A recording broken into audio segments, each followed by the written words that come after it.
বাংলাদেশ জাতীয়তাবাদী দল বিএনপির মনোনীত রাউজানের ধানের শীষের প্রার্থী আলহাজি গিয়াসউদ্দিন কাদের চৌধুরী বলেছেন, অতীতে কয়েকটি নির্বাচন হয়েছে, রাতের নির্বাচন। আগামী 12 তারিখের নির্বাচন হবে শান্তির পক্ষে, স্বৈরাচারের বিপক্ষে। এই নির্বাচন হবে উৎসবমুখর। এই নির্বাচনে মা বোনেরা স্বতঃস্ফূর্তভাবে ভোট দিয়ে ধানের শীষকে জয়যুক্ত করবে। তিনি গত ২৬ জানুয়ারি সোমবার সন্ধ্যা ৭টায় রাউজান পৌরসভার ঢেউয়া হাজীপাড়া সরকারি প্রাথমিক বিদ্যালয় কেন্দ্র নির্বাচন পরিচালনা কমিটির অফিস উদ্বোধনকালে এবং নির্বাচনী সভায় এসব কথা বলেন।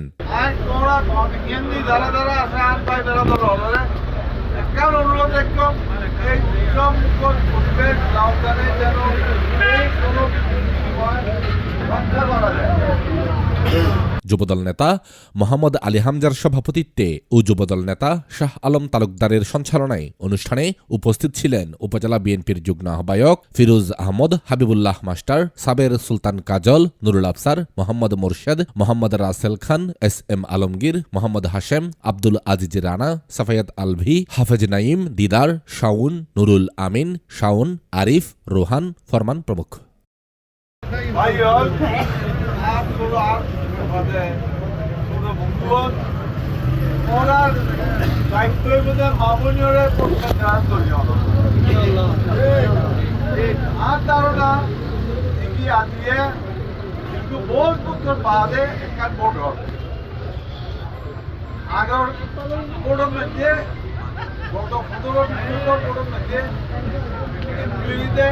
বিনা প্রতিদ্বন্দ্বিতায়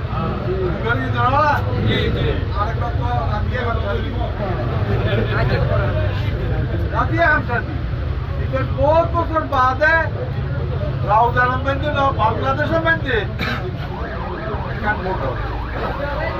ভোটর একটা সব মুখর পরিবেশ পরিস্থিতি দেন আর রক্ষা করে দেন।